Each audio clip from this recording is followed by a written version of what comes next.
IVF చేయించుకోవడానికి ఏమైనా particular age అనేది ఏమైనా ఉంటుందా? సో ఐవీఎఫ్ అనేది అడ్వైజ్ మనం ఏజ్తోనో లేకపోతే ఇన్ ఇయర్స్ ఆఫ్ మ్యారేజ్తోనో అడ్వైజ్ చేయడం జరగదు.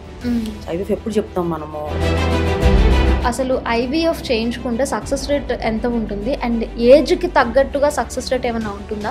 మల్టిపుల్ పారామీటర్స్ మీద ఆధారపడి ఉంటుంది. లైక్ మేల్స్లో స్పర్మ్ పారామీటర్స్ ఎలా ఉన్నాయి, ఫీమేల్స్లో ఎండ కణాలు ఎలా ఉన్నాయి. చాలా మంది పీసీఓడి ఆర్ పీసీఓఎస్తో బాధపడుతూ ఉన్నారు. ఇలాంటి వాళ్ళకి కూడా ఐవీఎఫ్ ద్వారా ప్రెగ్నెంట్ అయ్యే ఛాన్సెస్ ఉంటాయా? పీసీఓఎస్కి మనం చేసినప్పుడు సక్సెస్ రేట్స్ బాగుంటాయి. ఓకే. ఎందుకంటే ఐవీఎఫ్లో ఎన్ని ఎంబ్రియోస్ని పెడతారు? ఒకవేళ ఎక్స్ట్రా ఎంబ్రియోస్ ఉంటే వాటిని ఏం చేస్తారు? అసలు పేషెంట్ ఎంత రిస్క్ తీసుకుంటారో, దేనికి రెడీ ఉన్నారో దాన్ని బట్టి మనం పేషెంట్కి 2 ఆప్షన్స్ ఇస్తాం.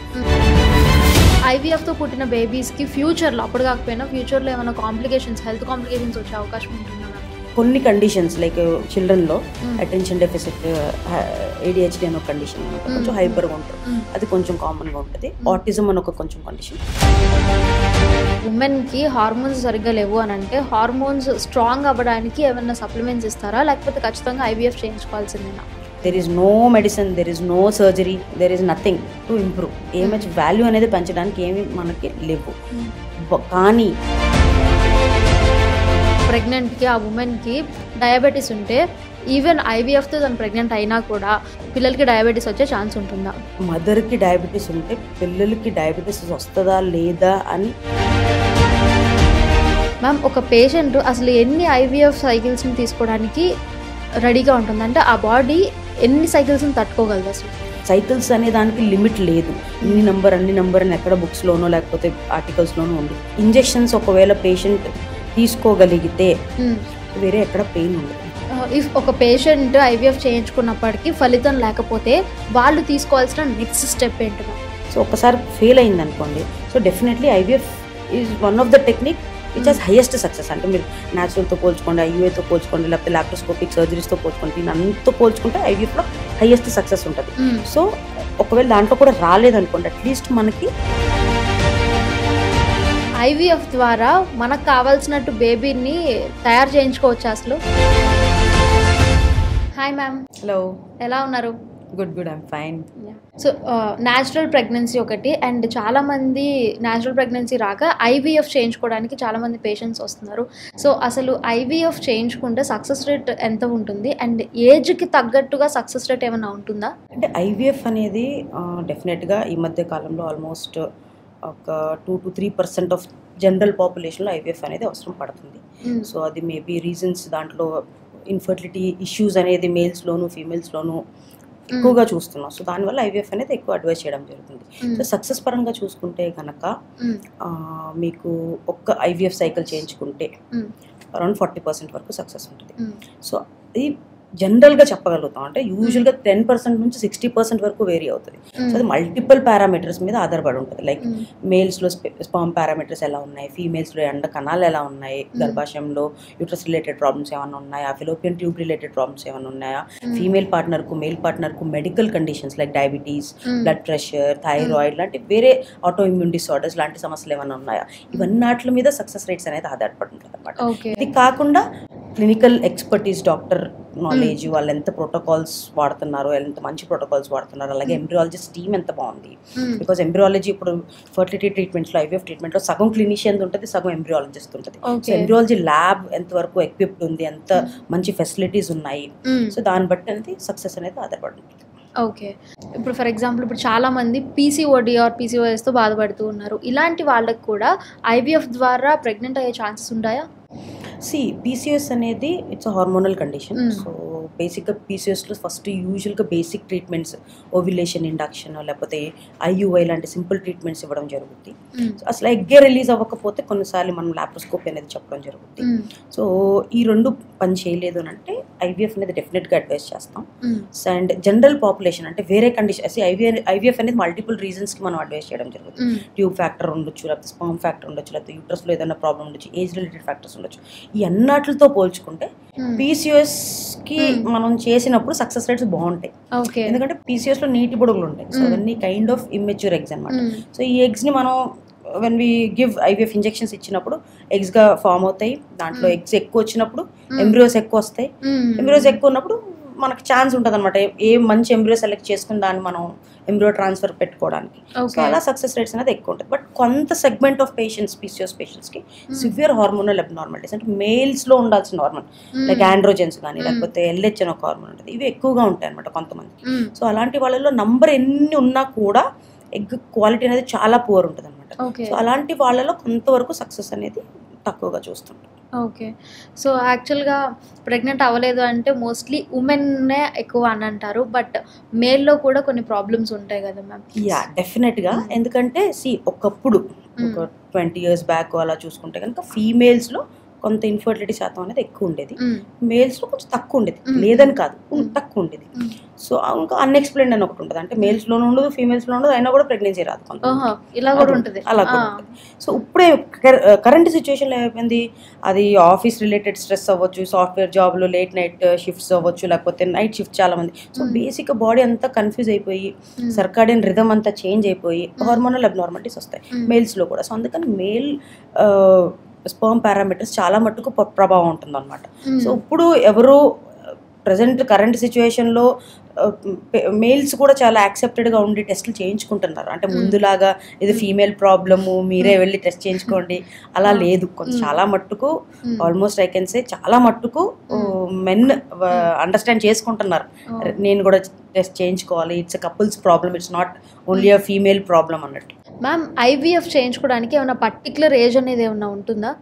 నార్మల్గా ఇది చాలా కామన్గా మేము వింటూ ఉంటాం క్వశ్చన్స్ క్లినిక్లో పేషెంట్ వచ్చినప్పుడు, మేడం నాకు ఇంకా యంగ్ ఏజ్, నేను చిన్నదాన్ని, లేకపోతే నాకు మ్యారేజ్ జస్ట్ 6 months అయిందో 1 year అయిందో 2 year అయిందో, బట్ అప్పుడే నేను ఎందుకు IVF దాకా వెళ్ళాలి అని అనుకుంటాను. సో IVF అనేది అడ్వైజ్ మనం ఏజ్తోనో లేకపోతే ఇన్ ఇయర్స్ ఆఫ్ మ్యారేజ్తోనో అడ్వైజ్ చేయడం జరగదు. సో IVF ఎప్పుడు చెప్తాం మనము, వాళ్ళ ఎగ్ కౌంట్ తగ్గింది, లేకపోతే మేల్ పార్ట్నర్లో స్పెర్మ్ పారామీటర్స్ తక్కువ ఉన్నాయి, వాళ్ళ ఫెలోపియన్ ట్యూబ్స్ బ్లాక్ అయి ఉన్నాయి, లేకపోతే వాళ్ళకి ఎండోమెట్రియోసిస్ లాంటి కండిషన్స్ వచ్చి దానివల్ల ఎగ్ క్వాలిటీ కానీ కౌంట్ కానీ తగ్గిపోతే, ఇలాంటి కండిషన్స్ మనం ఉన్నప్పుడు మనం IVF అనేది అడ్వైస్ చేయడం జరుగుతుంది. అంతేగాని ఇప్పుడు ఎగ్ కౌంట్ బాగా తగ్గిపోయింది, AMH వాల్యూస్ బాగా పడిపోయాయి, బట్ పేషెంట్ 25 years ఉంది అంటే నేను 30 years వచ్చేదాకా నేను IVF చేయించుకోను అని అంటే 30 years వచ్చేసరికి అసలు ఎగ్స్ జీరో అయిపోవచ్చు, అప్పుడు అసలు IVFలో సక్సెసే రాకపోవచ్చు. సో మ్యామ్ ఏజ్ పెరిగే కొద్దీ సక్సెస్ రేట్ తగ్గుతుందా అయితే? డెఫినెట్గా ఏజ్ పెరిగే కొద్దీ సక్సెస్ రేట్స్ అనేది తగ్గే అవకాశాలు ఉంటుంది, మోర్ సో ఇన్ ఫీమేల్స్. అంటే మేల్స్లో ఏజ్ పెరిగే కొద్దీ పెద్దగా ప్రభావం ఉండకపోవచ్చు, ఉంటుంది దాంట్లో కూడా, బట్ ఫీమేల్స్లో ఎక్కువగా ఉంటుంది. ఎందుకంటే ఫీమేల్స్కి ఎగ్స్ ఇన్ని నెంబర్ ఆఫ్ ఎగ్స్తో వాళ్ళు పుట్టినప్పుడే ఇన్ని ఉంటాయి అనమాట. సో కొత్త ప్రొడక్షన్ అనేది ఏమి ఉండదు. ఏజ్ పెరిగే కొద్దీ every month on month eggs అనేది తగ్గుతూ వెళ్తాయి. అండ్ నేచర్స్ బెస్ట్ ఇదేంటంటే ఫస్ట్ వాడుకలో ఉండే ఎగ్స్ అన్ని మంచి క్వాలిటీ అయిపోతాయి, ఏజ్ పెరిగే కొద్దీ ఎగ్ క్వాలిటీ అనేది తగ్గిపోతూ ఉంటుంది. సో ఏజ్ పెరిగే కొద్దీ అండ కణాల కౌంట్ తగ్గడం కానీ క్వాలిటీ తగ్గడం కానీ జరిగి సక్సెస్ రేట్ తక్కువ ఉంటుంది. అది కాకుండా నెక్స్ట్ యూట్రస్లో కూడా కొన్ని సమస్యలు వస్తాయి.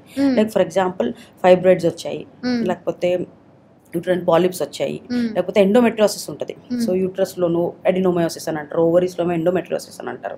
సో అలాంటి కండిషన్స్ వల్ల చుట్టుపక్కల పెల్విక్ క్యావిటీలో ఇన్ఫ్లమేషన్ అది జరిగి ఎగ్ క్వాలిటీ తగ్గుద్ది, రిసెప్టివిటీ తగ్గుద్ది యూట్రస్లో, దానివల్ల సక్సెస్ తగ్గుద్ది. అలాగే ఏజ్ పెరిగే కొద్దీ మనుషుల కన్నాక సమస్యలు రాకుండా ఉండవు, డయాబెటీస్ లాంటివో లేకపోతే బ్లడ్ ప్రెషర్ లాంటివో ఏదో వస్తాయి.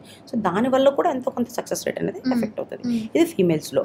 మేల్స్లో చూసుకుంటే కనుక ఏజ్ పెరిగే కొద్దీ కౌంట్ తగ్గడం, మొటిలిటీ తగ్గడం అనేది కామన్ ఉంటుంది. అలాగే DNA లెవెల్లో డ్యామేజ్ కూడా పెరుగుతుంది. సో దీనివల్ల సక్సెస్ రేట్ తగ్గుతుంది. అలాగే మేల్స్లో కూడా ఏజ్ పెరిగే కొద్దీ డయాబెటీసో లేకపోతే బ్లడ్ ప్రెషర్ లాంటివి ఏదైనా మెడికల్ కండిషన్స్ ఉంటాయి, దానివల్ల స్పర్మ్ మీద ఎంతో కొంత ఎఫెక్ట్ ఉంటుంది. ఇది కాకుండా మేల్స్లో ఏజ్ పెరిగే కొద్దీ అవుతుంది, ఒకవేళ వాళ్ళకి స్మోకింగ్ ఆల్కహాల్ అలవాట్లు ఉన్నాయనుకోండి, అన్ని నెంబర్ ఆఫ్ ఇయర్స్ నుంచి వాళ్ళు ఆల్కహాల్ తాగుతున్నారు, అన్ని నెంబర్ ఆఫ్ ఇయర్స్ నుంచి వాళ్ళు స్మోకింగ్ చేస్తున్నారు. దానివల్ల ప్రొలాంగ్డ్ పీరియడ్ వల్ల ఇంపాక్ట్ కూడా ఉంటుంది స్పర్మ్ పారామీటర్స్. ఓకే.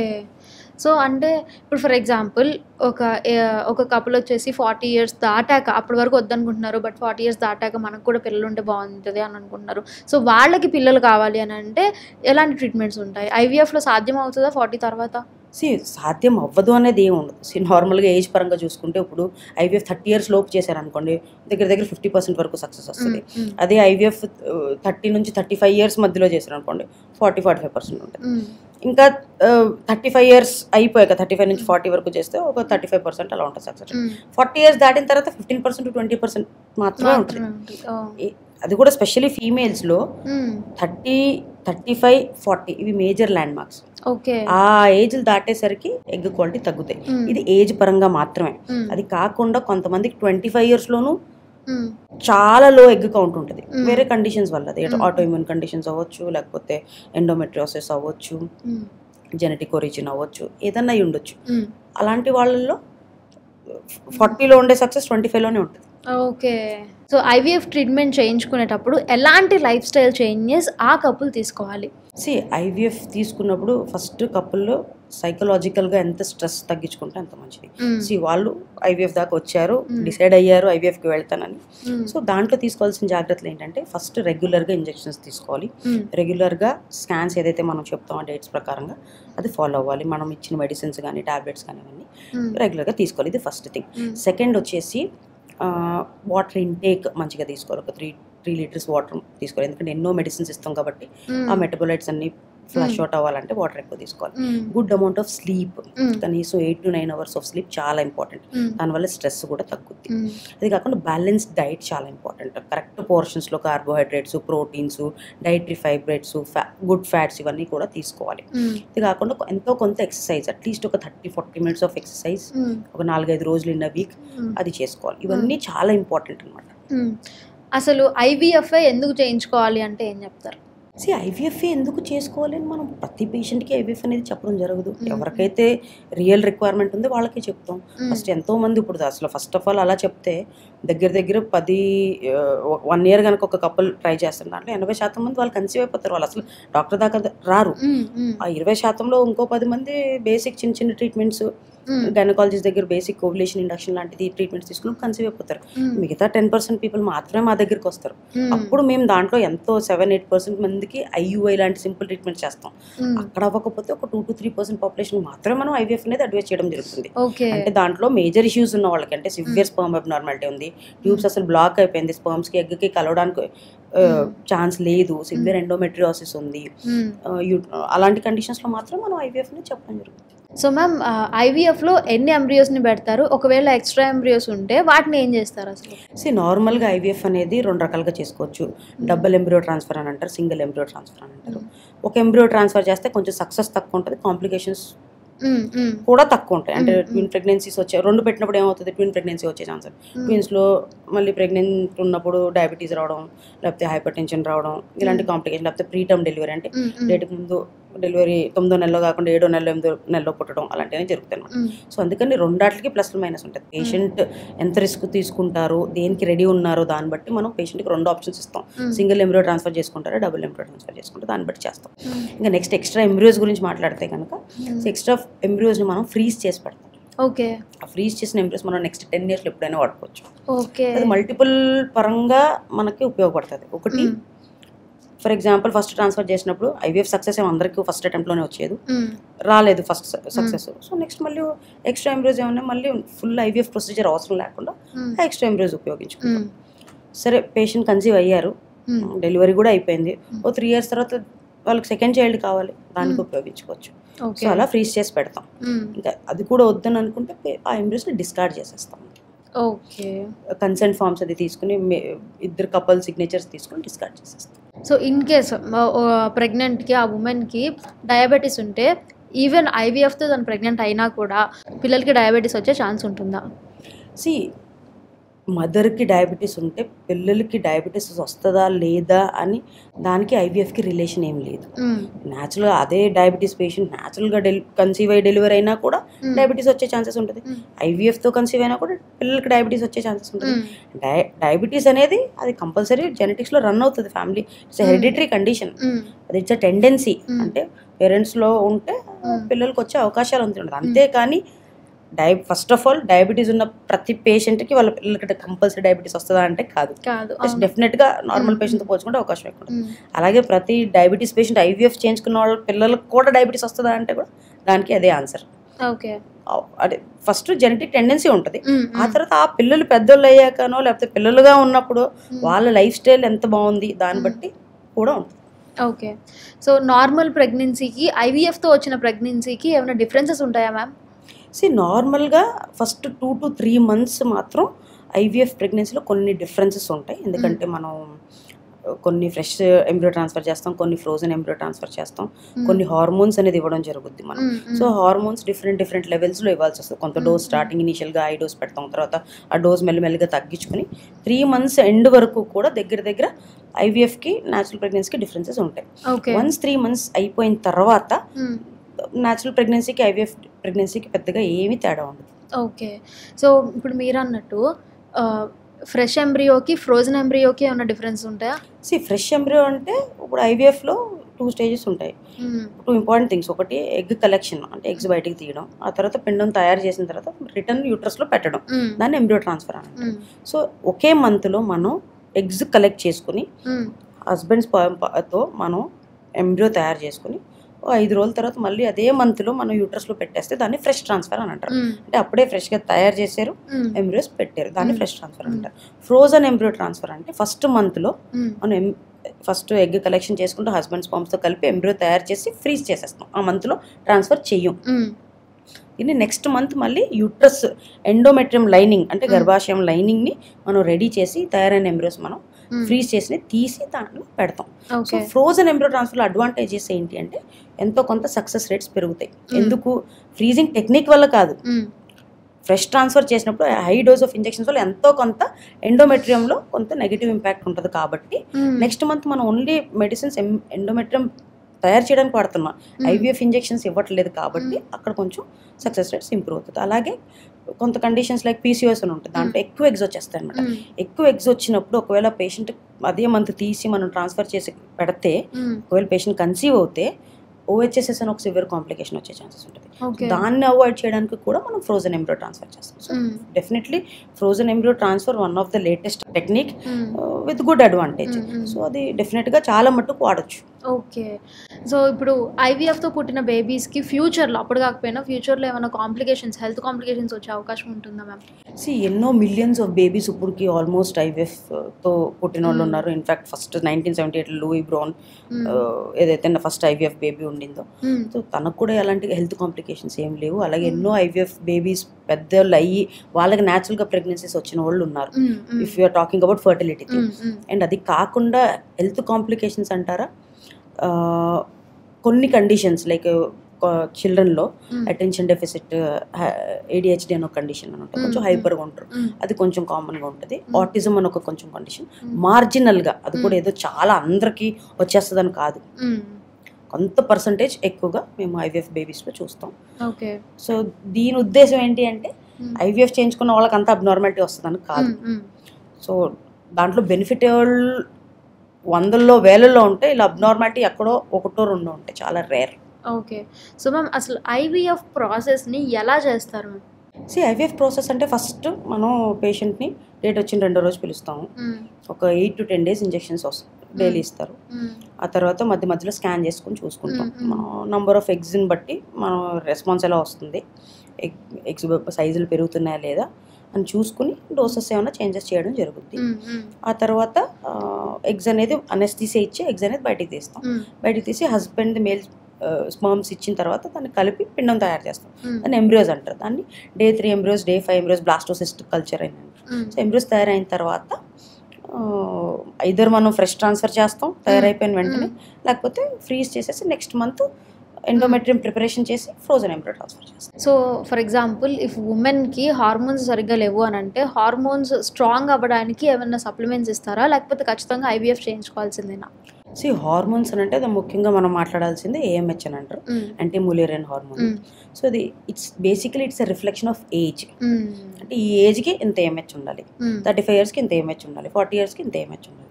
సో అది లేనప్పుడు మనం వాళ్ళని decreased egg reserve, decreased ovarian reserve అని అంటాం. సో ఇప్పుడు మనం ఏజ్ని రివర్స్ చేయగలుగుతాం? చేయలేదు. నువ్వు 30 years ఉన్నావు, నేను 29 years చేయగలుగుతానా? లేదు. కొన్ని 29 years 364 days చేయగలుగుతాను, 1 day తగ్గించగలుగుతాను? తగ్గించలేను కదా. సో అలాగే ఏఎంహెచ్ వాల్యూ కూడా it's age related. There is no medicine, there is no surgery, there is nothing to improve. AMH value అనేది పెంచడానికి ఏమి మనకి లేవు. కానీ number of eggs, follicles, andral follicle counts పెంచుకోవడానికి కొన్ని మెడిసిన్స్ వాడతాం. సప్లిమెంట్స్ ఉంటాయి, లేకపోతే ఓవేరియన్ పిఆర్పి అని, స్టెమ్ సెల్ థెరపీ అని కొన్ని టెక్నిక్స్ వస్తున్నాయి. దో పెద్ద గేమ్ చేంజర్స్ కాదు అవి ఏదో అది చేసినంత మాత్రాన ఎగ్స్ ఇన్ని ఉన్నాయి ఇన్ని అయిపోతాయని కాదు, కొంతవరకు మార్జినల్గా ఏదో ఇంప్రూవ్మెంట్ ఉంటుంది. కానీ స్పెషల్లీ క్వాలిటీ ఇంప్రూవ్ చేయడానికి ఇస్తాం మనం, అక్కడ నంబర్ ఇంప్రూవ్ అయిపోవాలో లేకపోతే ఏమహెచ్ పెరిగిపోవాలని మాత్రం ఉండదు. సో వాళ్ళకి డిక్రీజ్డ్ ఎగ్ రిజర్వ్ అంటే ఏమహెచ్ వాల్యూ తక్కువ ఉంటే వాళ్ళకి best option would be IVF. So ma'am, IVF ద్వారా మనకు కావాల్సినట్టు బేబీని తయారు చేయించుకోవచ్చు అసలు? సి నార్మల్గా కొన్ని కండిషన్స్లో లైక్ కొన్ని మెడికల్ కండిషన్స్ ఉంటాయి, జెనెటికల్ అబ్నార్మాలిటీస్ ఉంటాయి. ఒక ఫ్యామిలీలో థాలసీమియా అని ఒక కండిషన్ ఉండొచ్చు, లేకపోతే మరుగుజ్జు వాళ్ళు అంటారు, అకాండ్రోప్లేసియా అలాంటి వాళ్ళు ఉంటారు, లేకపోతే బ్లైండ్నెస్ ఉంటుంది, లేకపోతే పుట్టుకతో చెవులు లేవు. ఇలాంటి కండిషన్స్కి there is a technique called preimplantation genetic diagnosis. అంటే మనం పిల్లలు పుట్టక ముందే ఆ ఇద్దరు పేరెంట్స్ని టెస్ట్ చేసి ఏ పర్టికులర్ జీన్స్ అయితే ఉన్నాయో ఆ జీన్స్ని బేబీలో ఎంబ్రో తయారు చేసి ఆ పెన్నులో ఆ పర్టికులర్ ప్రాబ్లం ఉందా లేదా అని చూసుకుని అది తీసేసి నార్మల్గా ఉన్న ఎంబ్రోస్ మనం వాడుకోవచ్చు. ఓకే, ఇది one of the greatest advantage. Definitely ఉన్నట్టే. బట్ డిజైనర్ బేబీస్ మీరు చెప్పేది ఎలా ఉందనంటే, నేను నాకు కావాల్సినట్టు హీరోయిన్ డాన్స్ బాగా చేస్తుంది, లేకపోతే క్రికెట్ ప్లేయర్ సిక్స్లు బాగా కొడతారు అని దాని ప్రకారంగా చేసుకోవాలంటే దాన్ని మనం డిజైనర్ బేబీస్ అని అంటాం. సో అది బేసికలీ జీన్ ఎడిటింగ్, జెనెటిక్ ఇంజనీరింగ్తో తయారు చేయాల్సినది ఉంది. అది ఫస్ట్ ఆఫ్ ఆల్ ఇండియాలో band and most of the కంట్రీస్లో అది బ్యాండ్. ప్రజెంట్ సిచ్యువేషన్లో అయితే ఆ కాన్సెప్ట్ లేదు. సో మ్యామ్, డిజార్డర్స్ అన్నప్పుడు ఫర్ ఎగ్జాంపుల్ మనం బ్లైండ్ పీపుల్ని తీసుకుందాం. మదర్ అండ్ ఫాదర్ ఇద్దరు బ్లైండ్గా ఉన్నప్పుడు పిల్లలు కూడా బ్లైండ్గా పుట్టే అవకాశం ఉంటుందా? సి బ్లైండ్నెస్ మల్టిపుల్ వేస్లో ఇన్హెరిట్ అవుతుంది. కొంతమందికి ఆటోజోమల్ డామినెంట్ వేరియంట్స్ ఉంటుంది, కొంతమందికి ఆటోజోమల్ రిసెసివ్ కండిషన్ వల్ల వచ్చింది. అది ఏ పర్టికులర్ జీన్ ఇన్వాల్వ్ అయ్యి ఉంది, దాని ఇన్హెరిటెన్స్ ప్యాటర్న్ ఏది ఉంది, దాన్ని బట్టి మనకి నెక్స్ట్ జనరేషన్లో ఎంత శాతం ఎఫెక్ట్ అయ్యే ఛాన్సెస్ ఉంటుంది అన్నట్టు తెలుస్తుంది. ఇది కూడా ఇప్పుడు న్యాచురల్ కన్సెప్షన్స్లో ఛాన్సెస్ ఎక్కువ ఉంటుంది పిల్లలకి అబ్నార్మల్ వచ్చేది. అదే ఐవీఎఫ్ చేసి ఇందాక నేను చెప్పినట్టు ప్రీఇంప్లాంటేషన్ జెనెటిక్ డయాగ్నోసిస్ అది చేసుకుని అంటే బేసిక్ టెస్టుల తర్వాత చేసుకుంటే కనుక అట్లీస్ట్ మనం ఆ రిస్క్ తగ్గించవచ్చు. అబ్నార్మల్ ఎంబ్రియోస్ని మనం డిస్కార్డ్ చేసేసి నార్మల్ ఎంబ్రియోస్ని మాత్రం వాడుకోవచ్చు. ఓకే మ్యామ్, ఒక పేషెంట్ అసలు ఎన్ని ఐవీఎఫ్ సైకిల్స్ని తీసుకోవడానికి రెడీగా ఉంటుంది? అంటే ఆ బాడీ ఎన్ని సైకిల్స్ని తట్టుకోగలదు అసలు? సి నార్మల్గా ఒకప్పుడు ఎలా ఉండేదంటే ఐవీఎఫ్లో జనరల్ పబ్లిక్ ఒపీనియన్ ఎలా ఉండేదంటే ఐవీఎఫ్ చాలా స్ట్రెస్ఫుల్ థింగ్, చాలా ఇంజెక్షన్స్ ఉంటాయి, చాలా పెయిన్ఫుల్ ప్రొసీజర్ అని చెప్పేసి. ఫస్ట్ ఆఫ్ ఆల్ ఇంజెక్షన్స్ ఒకవేళ పేషెంట్ తీసుకోగలిగితే సో వేరే ఎక్కడ పెయిన్ ఉండదు. ఎందుకంటే ఐవీఎఫ్ చేసినప్పుడు అనెస్థీసియా ఇచ్చి ఎగ్స్ తీస్తాం. Embryo transfer is a very simple procedure, దాంట్లో పెయిన్ ఉండదు. అండ్ ఈ మధ్య కాలం వచ్చిన ఇంజెక్షన్స్ ఏదైతే ఉన్నా అన్ని చిన్న చిన్న సన్న సన్న నీడిల్స్, అంతకు ముందులాగా మందంగా ఉండే నీడిల్స్ కాదు. సో నొప్పి అనేది డెఫినెట్గా తగ్గుతుంది. అండ్ సైడ్ ఎఫెక్ట్స్ పరంగా చూసుకుంటే కనుక యూజువల్గా ఇంజెక్షన్స్ తీసుకున్నప్పుడు ఒక 8 to 10 days మాత్రమే వాళ్ళకి ఆ సైడ్ ఎఫెక్ట్స్ ఉంటాయి. బ్లోటింగ్ సెన్సేషన్, గ్యాస్ట్రైటిస్, లేకపోతే కొంతవరకు టెంపరీ వెయిట్ గెయిన్, బికాస్ నీరు పట్టేస్తుంది అనమాట. సో అలాంటి సమస్యలు ఉంటాయి. బట్ ఇది పర్మనెంట్గా ఏదో వాళ్ళకి లాంగ్ టర్మ్ కాంప్లికేషన్స్ అయిపోతాయని కాదు. సో ఇంకా సైకిల్స్ అనే దానికి లిమిట్ లేదు. అన్ని నంబర్ అని ఎక్కడ బుక్స్లోనో లేకపోతే ఆర్టికల్స్లోనూ ఉండదు. సాధారణంగా 1 సైకిల్ చేయించుకుంటే వాళ్ళ సక్సెస్ రేట్ 40% ఉంటుంది. దాదాపు 3 సైకిల్స్ చేసుకుంటే 60 to 70% ఉంటుంది. అదే 6 సైకిల్స్ వరకు చేసుకుంటే దగ్గర 90% సక్సెస్ ఉంటుంది. ఓకే. అండ్ అగైన్ దీంట్లో కూడా పేషెంట్ ఏజ్ ఏంటి, వాళ్ళ ఎగ్ రిజర్వ్ ఏంటి, దాన్ని బట్టి ఆధారపడి. ఓకే, అంటే మ్యామ్ ఒక సైకిల్కి ఇంకొక సైకిల్కి మధ్యలో ఎంత గ్యాప్ ఉండాలి మ్యామ్? అలాగంటే పేషెంట్ ఏజ్ పెరిగిపోయింది, 40 yearsకి వచ్చేసింది, ఆల్రెడీ ఎగ్స్ చాలా తక్కువ ఉన్నాయి. మనం మధ్య మధ్యలో 3 నెలలు 2 నెలలు గ్యాప్లు ఇచ్చుకుంటే ఎవ్రీ మంత్ ఎగ్స్ వేస్ట్ అయిపోతూ ఉంటాయి. అక్కడ ఒకవేళ సిచ్యువేషన్ బాగానే ఉంది, ఓవరీ ఫస్ట్ ఎగ్ పికప్ అయిన తర్వాత 10 రోజుల్లో హీల్ అయిపోయిందంటే మనం ఇమీడియట్గా నెక్స్ట్ సైకిల్ స్టార్ట్ చేసుకోవచ్చు. యంగ్ పేషెంట్ ఉంది, ఎగ్స్ తగ్గు వెంటనే తగ్గు, పీసీఓ ఉంది లేకపోతే అలా ఏమైనా ఉంటే మనం వెయిట్ చేసుకోవచ్చు. బట్ యూజువల్గా 1 to 2 months వెయిట్ చేస్తే బాగానే ఉంటుంది. బట్ అలాగని మనం ఇది కూడా ఓల్డ్ పేషెంట్స్కో లేకపోతే ఎగ్స్ తక్కువ ఉన్న పేషెంట్స్ మీద మనం ఈ రూల్ అప్లై చేస్తే వాళ్ళు నష్టపోతారు. ఇఫ్ ఒక పేషెంట్ ఐవీఎఫ్ చేయించుకున్నప్పటికీ ఫలితం లేకపోతే వాళ్ళు తీసుకోవాల్సిన నెక్స్ట్ స్టెప్ ఏంటి మ్యామ్? ఫస్ట్ పేషెంట్కి మనం ఐవీఎఫ్ చేసినప్పుడు బేసిక్ స్టాండర్డ్ ఐవీఎఫ్ చేస్తాం. సో దాంట్లో basic standard protocol, standard dose of medications అనేది ఇవ్వడం జరుగుతుంది. సో ఒక్కసారి ఫెయిల్ అయింది అనుకోండి, so definitely IVF is one of the technique which has highest success. అంటే మీరు న్యాచురల్తో పోల్చుకోండి, ఐయూఏతో పోల్చుకోండి, లేకపోతే లాప్రోస్కోపిక్ సర్జరీస్తో పోల్చుకోండి, దీని అంతా పోల్చుకుంటే ఐవీఎఫ్లో హైయెస్ట్ సక్సెస్ ఉంటుంది. సో ఒకవేళ దాంట్లో కూడా రాలేదనుకోండి, అట్లీస్ట్ మనకి నెక్స్ట్ సైకిల్లో ఇంకేమైనా ఇంప్రూవ్మెంట్స్కి ఛాన్సెస్ ఉన్నాయని మనకు తెలుస్తుంది. ఎందుకంటే ఎంబ్రియాలజీ డిపార్ట్మెంట్లో మేము అడుగుతాం ఎంబ్రియోస్ అంటే ఎన్ని ఎగ్స్ వచ్చాయి, ఎన్ని ఫర్టిలైజ్ అయ్యాయి, ఎన్ని ఎంబ్రియోస్ తయారయ్యాయి, దాని క్వాలిటీ ఏంటి, దాని గ్రేడింగ్ ఏంటి. అలాగే మేము ఇచ్చిన ఇంజెక్షన్స్లో కూడా పేషెంట్ ఎన్ని ఎగ్స్ గ్రో అయ్యాయి, దాంట్లో ఎన్ని ఎగ్స్ వచ్చాయి, దాంట్లో ఎంత మెచ్యూర్ ఎగ్స్ ఉన్నాయి, ఎంత ఇమ్మెచ్యూర్ ఎగ్స్ ఉన్నాయి, ఈ ఇన్ఫర్మేషన్ తెలుస్తుంది. సో ఈ ఇన్ఫర్మేషన్ బట్టి మనం నెక్స్ట్ సైకిల్లో బెటర్ క్వాలిటీ ఆఫ్ మెడిసిన్స్, ఇంకా హయ్యర్ స్టాండర్డ్ ఆఫ్ మెడిసిన్స్, లేకపోతే ఇంకా హయ్యర్ స్టాండర్డ్స్ ఆఫ్ ఇన్వెస్టిగేషన్స్, కొన్ని టెస్ట్లు ఎక్కువ చేయొచ్చు, ల్యాబ్లో మేబీ వేరే టెక్నిక్లు వాడచ్చు. ఎందుకంటే చాలా మల్టిపుల్ థింగ్స్ ఉంటాయి అనమాట. సో ఆ ప్రకారంగా వాడతాం. అది కాకుండా advanced like pre implantation genetic studies ఇందాక చెప్పినట్టు ఎండోమెట్రియల్ రిసెప్టివిటీ, యారే, బ్లాస్టోసిస్ట్ కల్చర్, ఇలా మల్టిపుల్ అడ్వాన్సెస్ ఉన్నాయి. ఐవీఎఫ్ అనేది ఒక స్టాండర్డ్ ప్రొసీజర్, దానికి మించిన చాలా అడ్వాన్స్మెంట్స్ ఉన్నాయి. మ్యామ్ మీ దగ్గరకు వచ్చే పేషెంట్స్ కామన్గా అడిగే క్వశ్చన్స్ ఏ ఉంటాయి మ్యామ్? చాలా క్వశ్చన్స్ ఉంటాయి అలా అయితే. బట్ ఎక్కువగా అడిగే క్వశ్చన్ ఏంటంటే మా బేసిక్ రిపోర్ట్స్ అన్నీ నార్మల్ ఉన్నాయి, మా హస్బెండ్ స్పర్మ్ టెస్ట్ బాగుంది, ఎగ్స్ బాగున్నాయి, టైంకి సైకిల్స్ మెన్స్ట్రల్ సైకిల్స్ కరెక్ట్గా వస్తున్నాయి, నా ఫెలోపియన్ ట్యూబ్స్ ఓపెన్ ఉన్నాయి, అయినా కూడా నాకు న్యాచురల్గా ఎందుకు ప్రెగ్నెన్సీ రావట్లేదు. చాలా కామన్గా ఉంటుంది, ఇది కామన్గా జరుగుతుంది. దీన్ని మనం అన్ఎక్స్ప్లెయిన్ ఇన్ఫర్టిలిటీ అని అంటాం. సో బేసిక్ టెస్ట్లో బేసిక్స్ అంటే ఎగ్స్, స్పర్మ్స్, యూట్రస్, ఓవరీస్ ఇవన్నీ నార్మల్ వచ్చినా కూడా ఎంతో ఒక 20% మందికి ప్రెగ్నెన్సీ న్యాచురల్గా రాదు. సో వాళ్ళని మనం అన్ఎక్స్ప్లెయిన్ ఇన్ఫర్టిలిటీ. సో దీంట్లో ఏమవుతుందంటే గ్రాస్గా కనబడుతుంది. ఇప్పుడు ఫెలోపియన్ ట్యూబ్ ఓపెన్ ఉండొచ్చు బట్ ఫంక్షన్ చేస్తుండకపోవచ్చు, స్పర్మ్స్ కౌంట్ ఉండొచ్చు బట్ అది ఎగ్స్ని ఫర్టిలైజ్ చేసే కెపాసిటీ లేకపోతుండొచ్చు, ఎగ్ రిలీజ్ అవుతుండొచ్చు, టైంకి వస్తుండొచ్చు బట్ దాని క్వాలిటీ బాగుండకపోవచ్చు. ఇలా మల్టిపుల్ ప్రాబ్లమ్స్ ఉండొచ్చు. మైక్రోస్కోపిక్ లెవెల్లో, మాలిక్యులర్ లెవెల్లో ఎన్నో ప్రాబ్లమ్స్ ఉంటాయి. లోపల హిడ్డెన్ ఎండోమెట్రియోసిస్ ఉండొచ్చు, సో దానివల్ల ఎగ్ క్వాలిటీ డ్యామేజ్ అవుతుండొచ్చు, ట్యూబ్స్ లోపల ఇంట్రాయూట్రైన్ అడెషన్స్ ఉండొచ్చు, అవి ట్యూబుల్ ఫంక్షన్ చేయని పోతుండొచ్చు. సో అలా మల్టిపుల్ రీజన్స్ ఉంటాయి. ఓన్లీ మనం 4 ఇంపార్టెంట్ థింగ్స్ ఏదైతే మనం కామన్గా చూస్తామో ఆ 4 థింగ్స్లో అబ్నార్మాలిటీ లేకపోయి పేషెంట్కి ప్రెగ్నెన్సీ రాకపోతే అప్పుడు మనం అన్ఎక్స్ప్లెయిన్డ్ ఇన్ఫర్టిలిటీ. సో దానికి ఏంటంటే మనం స్టెప్ బై స్టెప్ వెళ్తాం. వాళ్ళు first basic ovulation induction treatment ఇస్తాం, దాంట్లో కన్సీవ్ అవ్వకపోతే ఐయుఐ చేస్తాం, ఐయుఐలో కూడా కన్సీవ్ అవ్వకపోతే అప్పుడు ఐవీఎఫ్కి వెళ్తాం. ఓకే. సో అండ్ ఐవీఎఫ్లో మ్యాక్సిమం టైమ్స్లో మనకి అబ్నార్మాలిటీస్ తెలుస్తాయి. బికాజ్ అప్పుడు మనం ఆ రోజు వరకు మనం ఎగ్ తీసి మైక్రోస్కోప్లో పెట్టింది లేదు, అంతవరకు బ్లైండ్. సో ఎప్పుడైతే ఎగ్స్ బయటకు తీసి మనం చూస్తాం అప్పుడు మనకి యాక్చువల్ సిచ్యువేషన్ తెలుస్తుంది. సో మ్యామ్ ఐవీఎఫ్ గురించి కామన్గా పీపుల్కి ఉండే మిత్స్ ఏముంటాయి మ్యామ్? చాలా మిత్స్ ఉంటాయి. సో ఫస్ట్ థింగ్ వచ్చేసి అసలు ఐవీఎఫ్ 35 years అండ్ అబోవ్ వాళ్ళకే యంగ్ పేషెంట్స్కి కాదు అని అనుకుంటారు. డెఫినెట్గా అలా కాదు, ఎగ్స్ తగ్గితే మనం యంగ్ పేషెంట్ అయినా చేయాల్సిందే. అలాగే సమ్మర్లో ఐవీఎఫ్ చేయించుకుంటే సక్సెస్ తగ్గుతుంది అని అనుకుంటారు. సో సమ్మర్లో యూజువల్గా యాక్చువల్లీ మనం చూస్తే కనుక వింటర్స్లోను రైనీ సీజన్లోని వెదర్ తక్కువ ఉన్నప్పుడు మనం డల్గా ఉంటాం కదా. సమ్మర్లో అలా కాదు, సమ్మర్లో మనం ఇన్ఫాక్ట్ యాక్టివ్గా ఉంటాం. బికాస్ హార్మోన్స్ మెలాటోనిన్ అనో లేకపోతే సెరోటోనిన్ హ్యాపీ హార్మోన్స్ అది ఉంటాయి. సో దానివల్ల సమ్మర్లో యూజువల్గా చెప్తే సక్సెస్ ఎంతో కొంత ఉంటే పెరుగుద్ది కానీ దానివల్ల అయితే తగ్గదు. అదొకటి ఉంది. సో ఐవీఎఫ్ చేయించుకున్నప్పుడు అబ్సల్యూట్ బెడ్ రెస్ట్ తీసుకుంటే ఏమన్నా బెటర్, లేకపోతే నేను సఫిషియెంట్ బెడ్ రెస్ట్ తీసుకోలేదు కాబట్టి నాకు సక్సెస్ రాలేదు అని అనుకుంటాం. సో బెడ్ రెస్ట్ కూడా అంత ఇంపార్టెంట్ కాదు, ఎందుకంటే ఎక్కువ పేషెంట్ మూవ్ అవుతే కనుక బ్లడ్ సప్లై, బ్లడ్ ఫ్లో పెరిగి సక్సెస్ అనేది ఇంప్రూవ్మెంటే ఉంటుంది కానీ తక్కువ ఉండదు. ఇలా ఎన్నో ఉంటాయి. ఓకే. సో మ్యామ్ మిత్స్ ఉన్నట్టే ఐవీఎఫ్ గురించి మన సొసైటీలో ఒక నెగిటివ్ ఇంపాక్టే ఉంది. సో దీని గురించి మీరేం చెప్తారు?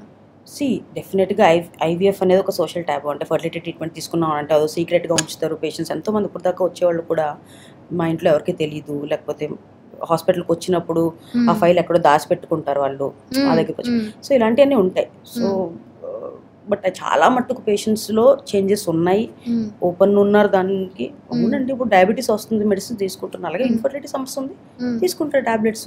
సో ఐవీఎఫ్ అనేది ఈరోజు యాక్సెప్టెన్స్ వేరే ఉంది, 5 సంవత్సరాల క్రితం ఒక రకమైన యాక్సెప్టెన్స్ ఉంది, 10 సంవత్సరాల క్రితం ఒక రకమైన యాక్సెప్టెన్స్. డెఫినెట్గా ఇంప్రూవ్మెంట్స్ ఉన్నాయి, పేషెంట్స్ యాక్సెప్టెన్స్ కూడా పెరిగింది.